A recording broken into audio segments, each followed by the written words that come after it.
Life insurance corporation of India నుంచి మనకు golden Jubilee scholarships పేరు మీదన వాళ్ళు మెడిసిన్ వాళ్ళకు, ఇంజనీరింగ్ వాళ్ళకు, అలాగే డిగ్రీ, అలాగే ఇంటర్మీడియట్, అలాగే డిప్లొమా చేస్తున్నటువంటి వాళ్ళకు, వొకేషనల్ కోర్స్ చదువుతున్నటువంటి వాళ్ళకు, ఐటీఐ చదువుతున్నటువంటి వాళ్ళకు స్కాలర్షిప్స్ అయితే ఇస్తున్నారు.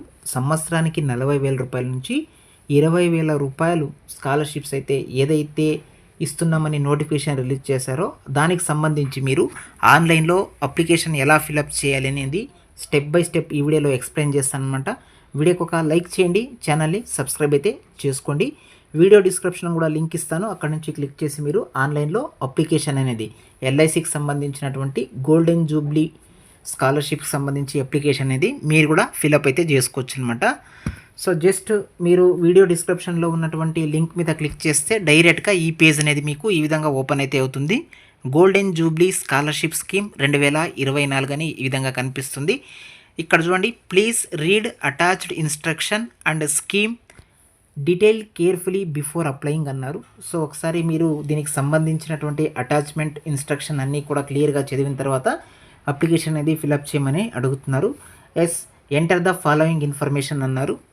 ఇక్కడ సెలెక్ట్ యువర్ స్టేట్ అన్నారు. సెలెక్ట్ అనే ఆప్షన్ మీద క్లిక్ చేస్తే మీరు ఆంధ్రప్రదేశ్ అయితే ఆంధ్రప్రదేశ్, కర్ణాటక అయితే కర్ణాటక, తెలంగాణ అయితే తెలంగాణ, ఆ విధంగా సెలెక్ట్ చేసుకోవాలి. నెక్స్ట్ సెలెక్ట్ ద డిస్టిక్ అని ఉంది, దాని మీద క్లిక్ చేసి మన ఏపీలో ఇప్పుడు ప్రజెంట్ 26 డిస్టిక్లు అయితే ఉన్నాయి. ఇది పాత డిస్టిక్లే ఇక్కడ మెన్షన్ చేస్తారు కాబట్టి ఇంతకు ముందు మీది ఏ డిస్టిక్ అయితే ఉంటుందో ఆ డిస్టిక్ని మీరు సెలెక్ట్ అయితే చేసుకోండి. నెక్స్ట్ ఇక్కడ ఫస్ట్ నేమ్ అడిగారు, ఇక్కడ సర్నేమ్ అడుగుతున్నారు. సో ఫస్ట్ నేమ్ అలాగే సర్నేమ్ మీ యొక్క ఆధార్ కార్డులో కానీ లేదా మీ యొక్క మాస్ కార్డులో కానీ ఏ విధంగా అయితే ఉంటుందో అదే విధంగా మీరు ఇక్కడ ఫిల్అప్ అయితే చేయండి. నెక్స్ట్ సర్నేమ్ కూడా మీరు మీ యొక్క మాస్ కార్డ్ కానీ లేదా మీ యొక్క ఆధార్ కార్డ్ని పక్కన పెట్టుకొని మీరు క్లియర్గా తప్పులు లేకుండా ఫిల్అప్ చేసే ప్రయత్నం అయితే చేయండి. నెక్స్ట్ ఫాదర్ నేమ్ అడుగుతున్నారు. యాజ్ ఇట్ ఈజ్ ఇది కూడా మీరు మీ యొక్క ఆధార్ కార్డ్ని బేస్ చేసుకొని క్లియర్గా ఎంటర్ అయితే చేయండి. నెక్స్ట్ జెండర్ అడుగుతున్నారు. మీరు మేల్ అయితే మేలు, ఫీమేల్ అయితే ఫీమేల్ అనే ఆప్షన్ని ఇక్కడ టచ్ అయితే చేయండి. నెక్స్ట్ డేట్ ఆఫ్ బర్త్ అడుగుతున్నారు. మీ ఆధార్ కార్డులో కానీ మీ మాస్ కార్డులో రెండిట్లో ఏదో ఒకటి మీరు దగ్గర పెట్టుకొని ఉండాలి. సో దాంట్లో ఏ విధంగా అయితే ఉంటుందో డేటు, మంత్, ఇయర్. సో ఒకసారి దీని మీద క్లిక్ చేస్తే మీకు ఒక క్యాలెండర్ అనేది ఓపెన్ అయితే అవుతుంది. ఇక్కడ చూసుకోవచ్చు.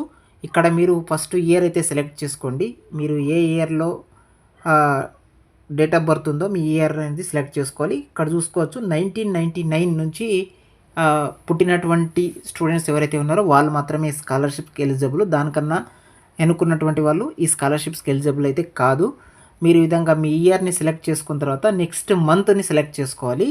ఈ విధంగా మంత్ సెలెక్ట్ చేసుకొని మీ యొక్క డేట్ని సెలెక్ట్ చేసుకోవాలి లాస్ట్లో. ఈ విధంగా సెలెక్ట్ చేసుకుంటే చూసుకోండి మీ యొక్క డేట్ ఆఫ్ బర్త్ అనేది ఈ విధంగా సెట్ అయితే అవుతుంది.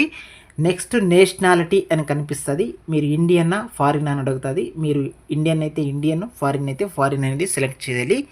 నెక్స్ట్ అడ్రస్ అనేది మీ యొక్క ఆధార్ కార్డులో కానీ ఏ విధంగా ఉంటుందో అదే విధంగా మీరు ఇక్కడ ఎంటర్ అయితే చేసేయండి. మీ యొక్క ఆధార్ కార్డులో ఆల్మోస్ట్ అడ్రస్ అనేది ఉంటుంది. సో యాజ్ ఇట్ ఈజ్ మీరు అదే విధంగా అడ్రస్ అనేది మొత్తం క్లియర్గా మీరు ఇక్కడ ఎంటర్ అయితే చేయాలి. ఈ విధంగా మీరు ఎంటర్ చేసుకున్న తర్వాత నెక్స్ట్ ఈ విధంగా మొత్తం అంతా సెట్ చేసేయండి. సెట్ చేసిన తర్వాత ఇంకా ఎక్కువగా అడ్రస్ ఉన్నట్టయితే మీకు అడ్రస్ లైన్ 2 అని ఉంది కదా, అక్కడ కూడా ఫిలప్ చేసుకోవచ్చు ఇక్కడ. సో ఈ రెండు అడ్రస్ బార్ని ఫిలప్ చేసిన తర్వాత సిటీ అని అడుగుతుంది. సిటీ అంటే ఆల్మోస్ట్గా మీకు దగ్గరగా ఉండేది, అంటే మీ యొక్క తాలూక్ నేమ్ని మీరు ఎంటర్ అయితే చేసుకోవాల్సి ఉంటుంది. నెక్స్ట్ పిన్ కోడ్, మీ యొక్క పోస్టల్ కోడ్ ఏదైతే ఉంటుందో దాన్ని కూడా మీరు ఎంటర్ అయితే చేసేయాలి. ఇక్కడ మీకు తెలిసే ఉంటుంది కదా మీ యొక్క పోస్టల్ కోడ్, ఆ పోస్టల్ కోడ్ని మీరు ఎంటర్ అయితే చేసేయండి. ఈ విధంగా మీ యొక్క పోస్టల్ కోడ్ని ఎంటర్ చేసిన తర్వాత ఇక్కడ మొబైల్ నెంబర్ అడుగుతుంది. ఇది చాలా చాలా జాగ్రత్తగా మీరు ఎంటర్ చేయాలి.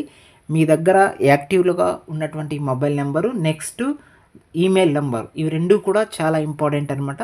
ఫర్దర్ కమ్యూనికేషన్ ఏది ఉన్నా కూడా మీ యొక్క మొబైల్ నెంబర్కు మెసేజ్ రావడం కానీ అలాగే మీ యొక్క జీమెయిల్ ఐడికి వాళ్ళు మెసేజ్ సెండ్ చేయడం కానీ జరుగుతుంది. కాబట్టి ఇవి రెండు కూడా చాలా జాగ్రత్తగా ఇవ్వాలి. ఇక్కడ చూడండి, రెడ్ ఇండికేటర్ స్టార్ సింబల్ ఇచ్చారు కదా, ఇలాంటి రెడ్ ఇండికేటర్ స్టార్ సింబల్ ఏదైతే ఉన్నాయో వాటిని జాగ్రత్తగా తప్పనిసరిగా ఫిలప్ చేయాలి.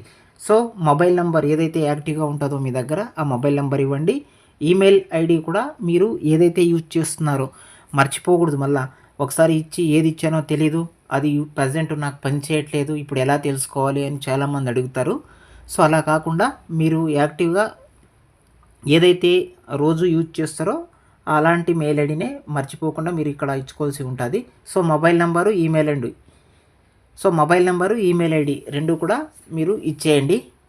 నెక్స్ట్ కేటగిరీ అని అడుగుతున్నారు. సో వన్స్ దాని మీద మీరు క్లిక్ చేస్తే మీరు జనరల్లా, ఓబీసీనా, ఎస్సీనా, ఎస్టీనా, ఫిజికలీ హ్యాండిక్యాప్డా, అదర్సా అని అడుగుతుంది. సో మీరు ఓబీసీకి సంబంధించినటువంటి వాళ్ళైతే, అంటే ఇక్కడ ఆంధ్రప్రదేశ్లో బీసీ కేటగిరీకి సంబంధించినటువంటి వాళ్ళు సెంట్రల్లో ఓబీసీ కింద వస్తారు. అలాగే ఇక్కడ ఏపీలో ఎవరైతే అదర్స్ అంటే ఓసీ కింద అయితే వస్తారో వాళ్ళంతా సెంట్రల్లో జనరల్ కింద వస్తారు. సో ఇంకా కామన్గా SC, ST, physical handicapped, others అనేది కామన్గా ఉంటుంది. సో ఇక్కడ మీరు బీసీ అయితే ఓబీసీ సెలెక్ట్ చేసుకోండి, ఇక్కడ మీరు ఓసీ అయితే జనరల్ అనే ఆప్షన్ని సెలెక్ట్ చేసుకోండి. ఈ విధంగా మీరు ఇక్కడ మీ యొక్క కేటగిరీని సెలెక్ట్ అయితే చేసేయండి. సెలెక్ట్ చేసిన తర్వాత applying for scholarship after completing అని అడుగుతుంది. దేని మీద స్కాలర్షిప్కి అప్లై చేస్తారో ఆ ఆప్షన్ని 10th బేస్ మీదనా 12th బేస్ మీద అనేది చూస్ చేసుకోండి. నెక్స్ట్ ఇక్కడ educational stream propose to pursue అని అడుగుతుంది. సో దాని మీద సెలెక్ట్ చేసి మీరు ఇంజనీరింగ్ చదువుతున్నారా, నెక్స్ట్ మెడిసిన్నా, ఆర్ట్సా, సైన్సా, కామర్సా, డిప్లొమా కోర్సెస్సా, లేదా వొకేషనల్ కోర్సెస్సా, అలాగే ఇంటిగ్రేటెడ్ కోర్సెస్ చదువుతున్నారా అనేది ఇక్కడ చాలా జాగ్రత్తగా మీరు ఎన్నుకోవాల్సి ఉంటుంది. ఇప్పుడు బీఎస్సీలో సైన్స్ చదువుతున్నారు అనుకోండి, మీరు సైన్స్ అనే ఆప్షన్ తీసుకోవాలి. లేదా బీఏ కానీ చదువుతున్నారు అనుకోండి, ఆర్ట్సా, కామర్స్ అనేది తీసుకోవాలి. డిప్లొమా కోర్సులు చదువుతున్నట్టయితే డిప్లొమా తీసుకోవాలి. సో ఒకసారి జాగ్రత్తగా మీ యొక్క కోర్స్ ఏదైతే ఉంటుందో దాని మీద క్లిక్ అయితే చేసేయండి. క్లిక్ చేసిన తర్వాత కోర్స్ నేమ్ అని అడుగుతుంది. కోర్స్ నేమ్ అంటే మీరు ఇప్పుడు బీఎస్సీ అయితే ఈ విధంగా మెన్షన్ అయితే చేయాల్సి ఉంటుంది. నెక్స్ట్ కోర్స్ డ్యూరేషన్ 3 ఇయర్సా, 2 ఇయర్సా, 4 ఇయర్సా, 6 ఇయర్సా ఇట్లా ఉంటుంది కదా. సో ఆ విధంగా మీరు ఆ కోర్స్ యొక్క డ్యూరేషన్ పీరియడ్ని కూడా మీరు ఇక్కడ సెలెక్ట్ అయితే చేసుకోవాల్సి ఉంటుంది. యాన్యువల్ ఇన్కమ్ ఆఫ్ పేరెంట్ కానీ తీసుకున్నట్టయితే, సో ఇంతకుముందే చెప్పాను నేను 2.5 లక్షల నుంచి 4 లక్షల మధ్యలో ఉండాలని. కానీ ఇక్కడ మీ యొక్క ఇన్కమ్ సర్టిఫికేట్లో మీ యొక్క ఇన్కమ్ ఎంతైతే ఉందో పేరెంటల్ ఇన్కమ్ ఒకసారి చూసి ఇక్కడ ఆప్షన్ అయితే మీరు క్లిక్ అయితే చేసుకోండి. 2.5 లక్షల కన్నా తక్కువ ఉంటే రాదా అని అడుగుతున్నారు చాలామంది. ఖచ్చితంగా వస్తుంది. అంతకన్నా ఎక్కువ ఉంటే కొంచెం ఆలోచించాలి, అంతకన్నా తక్కువ ఉంటే మాత్రం ఖచ్చితంగా వస్తుంది. సో మీ యొక్క ఇన్కమ్ సర్టిఫికేట్లో ఎంతైతే మీ యొక్క ఇన్కమ్ ఉంటుందో దాన్ని చూజ్ అయితే చేసేయండి. ఈ విధంగా చూజ్ చేసిన తర్వాత మీ యొక్క ఇంటర్మీడియట్కి సంబంధించి లేదా డిప్లొమాకి సంబంధించి ఇక్కడ మీరు ఎక్కడ చదివారు అనేది క్లియర్గా అడుగుతున్నారు. సో దానికి సంబంధించి మీ ఇంటర్మీడియట్ కోర్సుకు సంబంధించి లేదా డిప్లొమా కోర్సుకు సంబంధించి ఇన్ఫర్మేషన్ అయితే మీరు ఇవ్వాల్సి ఉంటుంది. ఇక్కడ చూడండి, university, board, institute, council of examination. మీరు ఇంటర్మీడియట్ ఏ బోర్డులో చదివారు? Board of secondary education. మేము చదివింది బోర్డ్ ఆఫ్ సెకండరీ ఎడ్యుకేషన్ అని మనం రాసేస్తాం. ఈ విధంగా మీరు ఇంటర్మీడియట్ కానీ డిప్లొమా కానీ ఏ యూనివర్సిటీ కింద లేదా ఏ బోర్డు కింద చదివారో అది క్లియర్గా మెన్షన్ చేయండి. ఇయర్ ఆఫ్ పాసింగ్, మీరు ఇంటర్మీడియట్ ఎప్పుడు పాస్ అయ్యారు అని మెన్షన్ చేశారు. సో ఇక్కడ 2021 నుంచి 2024 మధ్యలో ఈ 3 ఇయర్స్లో పాస్ అయినటువంటి వాళ్ళందరూ కూడా ఎలిజిబుల్లే. కాకపోతే ఈ అకాడమిక్ ఇయర్లో మీరు ఫస్ట్ ఇయర్లో జాయిన్ అయి ఉండాలి. ఏ దాంట్లోనైనా సరే వాళ్ళు మెన్షన్ చేసినటువంటి ఎడ్యుకేషన్ క్వాలిఫికేషన్ ఏదైతే ఇచ్చారో దాంట్లో ఎలిజిబుల్ అయితే ఉండాలి. అంటే మీకు ఇయర్ గ్యాప్ వచ్చినా పర్లేదు. 2021-22లో మీకు ఇంటర్మీడియట్ కంప్లీట్ అయింది, 2 ఇయర్స్ గ్యాప్ ఉండి ఇప్పుడు జాయిన్ అయ్యారు, సో ఎలిజిబుల్లే ఉంటారు. 2022-23లో మీకు ఇంటర్మీడియట్ కంప్లీట్ అయిపోతుంది.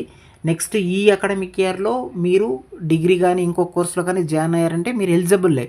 నెక్స్ట్ అలాగే 2023-24లో పాస్ అయ్యి ఇప్పుడు కంటిన్యూ చేస్తా ఉన్నా కూడా ఎలిజిబుల్లే. ఇది గుర్తుపెట్టుకోండి. సో ఈ విధంగా మీకు ఒకవేళ 1 ఇయర్ కానీ 2 ఇయర్ కానీ గ్యాప్ వచ్చినా లేదా సబ్జెక్ట్ పెండింగ్ ఉండడం వల్ల కానీ మీరు కొంచెం లేట్గా పాస్ అయినా కూడా ఈ అకాడమిక్ ఇయర్లో మీరు ఫస్ట్ ఇయర్ చదువుతుంటే చాలు, మీరందరూ కూడా ఈ స్కాలర్షిప్స్కి ఎలిజిబుల్లే. సో ఆ ఇయర్ని మీరు ఇక్కడ సెలెక్ట్ చేసుకోండి. నెక్స్ట్ పర్సంటేజ్ ఆఫ్ మార్క్స్, మీకు ఇంటర్మీడియట్లో ఎన్ని మార్క్స్ వచ్చాయి అంటే పర్సంటేజ్ ఎంత ఉంది అనేది ఇక్కడ మెన్షన్ చేయండి. మీ యొక్క మార్క్స్ కార్డ్లో చూసి మీరు క్లియర్గా మెన్షన్ చేసుకోండి. అలాగే సిజిపిఏ స్కోర్, ఇది మీకు ఉంటే అప్లై చేయండి, లేకుంటే ఏం అవసరం లేదు.